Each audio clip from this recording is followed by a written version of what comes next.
নিৰ্বাচনৰ প্ৰচাৰ অভিযান আৰম্ভ কৰিছোঁ।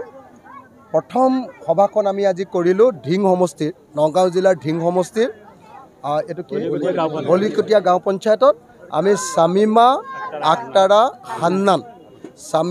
আখতাৰা হান্নানক আমাৰ আঞ্চলিক পঞ্চায়তৰ সদস্যৰূপে ৰাইজৰ দলৰ পৰা প্ৰাৰ্থিত্ব প্ৰদান কৰিছোঁ আৰু আশা কৰিছোঁ সকলো ৰাইজে এইবাৰ আমাক গেছ চিলিণ্ডাৰ চিনত ভোট দি জয়যুক্ত কৰিব।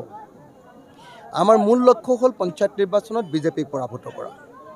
বিজেপিক যিকোনো প্ৰকাৰে অসমৰ ৰাজনীতিৰ পৰা উৎখাত কৰিবই লাগিব। এই বিজেপিয়ে আমাৰ মূল্য বৃদ্ধি কৰি অসমৰ মানুহক চলিব নোৱাৰা কৰি দিলে। 2 টকাৰ নিমখ এতিয়া 20 টকা দামত কিনিবলগীয়া পৰিস্থিতি হ'ল। 2 টকাৰ মুৰ্গীৰ ডিম এতিয়া 10 টকা দামত কিনিবলগীয়া পৰিস্থিতি কৰিলে। 414 টকাৰ গেছ চিলিণ্ডাৰৰ দাম আজিৰ দিনটোত মোদীয়ে আনকি 1152 টকালৈকে বৃদ্ধি কৰিলে। গতিকে যি চৰকাৰে কৈছিলে যে মেহেংগা হটাएंगे মূল্যবৃদ্ধি ৰোধ কৰিম, সেই চৰকাৰৰ দিনতে ইতিহাসৰ সৰ্ববৃহৎ মূল্যবৃদ্ধি সংঘটিত হৈছে আৰু সেইকাৰণে এই বিশ্বাসঘাতক মোদী চৰকাৰক, বিজেপি চৰকাৰক আমি সম্পূৰ্ণৰূপে উৎখাত কৰিবৰ কাৰণে এই পঞ্চায়ত নিৰ্বাচনত সমগ্ৰ ৰাজ্যজুৰি ঘূৰি ফুৰিছোঁ।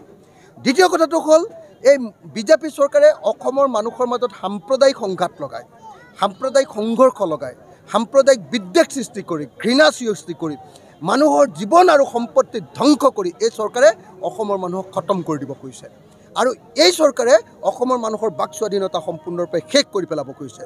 গতিকে এই মুহূৰ্তত ৰাইজৰ দলে বিজেপি আৰু তাৰ চুত ভাই, তাৰ সৰু ভাই এজিপিক সম্পূৰ্ণৰূপে ভোট বৰ্জন কৰিবৰ কাৰণে, তেওঁলোকক ভোট নিদিবৰ কাৰণে আমি সকলো ৰাইজকে আহ্বান জনাবলৈ এইদৰে আজি আহি ঢিঙত উপস্থিত হ'লোহি।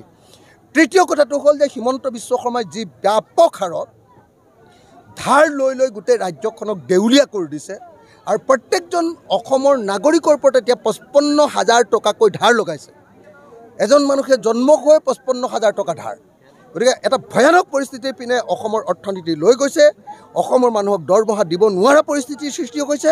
গতিকে এই চৰকাৰক আমি অপসাৰণ কৰিব লাগিব, এই চৰকাৰক পৰা আমি খেদিব লাগিব আৰু সেইকাৰণে হিমন্ত বিশ্ব শৰ্মা আৰু বদৰুদ্দিন আজমল এই দুইটা দলক, সাম্প্ৰদায়িক দুইটা দলক ব্ৰহ্মপুত্ৰত 2026 চনত দলিয়াই দিবৰ কাৰণে কৰা আখৰাৰ ৰূপে আমি 2025ৰ এই পঞ্চায়ত নিৰ্বাচনটোক ব্যৱহাৰ কৰিব খুজিছোঁ আৰু সেইকাৰণে সমগ্ৰ ৰাইজক আমি পঞ্চায়ত নিৰ্বাচনক বিজেপিক পৰাভূত কৰিবৰ কাৰণে আৰু AIDFক পৰাভূত কৰিবৰ কাৰণে আহ্বান জনাইছোঁ।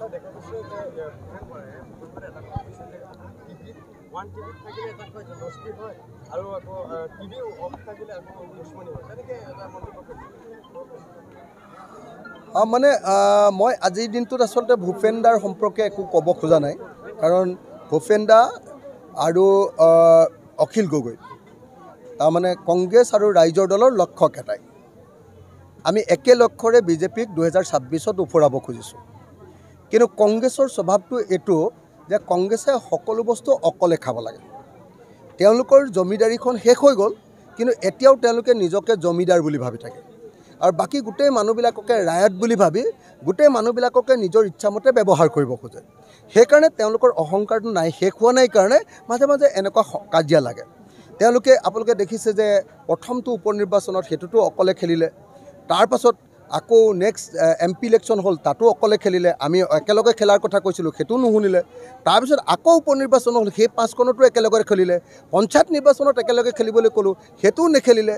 এতিয়া তেওঁলোকৰ কথাটো হ'ল যে তেওঁলোকে টিকেট বিক্ৰী কৰিবৰ কাৰণে পঞ্চায়তত একলগ নহয়, তেওঁলোকে নিজৰ দলৰ সংগঠন বৃদ্ধি কৰিবৰ কাৰণে একেলগে নহয়, তেওঁলোকৰ নিজৰ ভিতৰত থকা কাজিয়াৰ কাৰণে, গৌৰৱ গগৈ আৰু ভূপেন বৰাৰ কাজিয়াৰ কাৰণে তেওঁলোক একলগ নহয় আৰু তাৰ কাৰণে আজি বিজেপিক আকৌ তেওঁলোকে শাসনত দিব খুজিছে।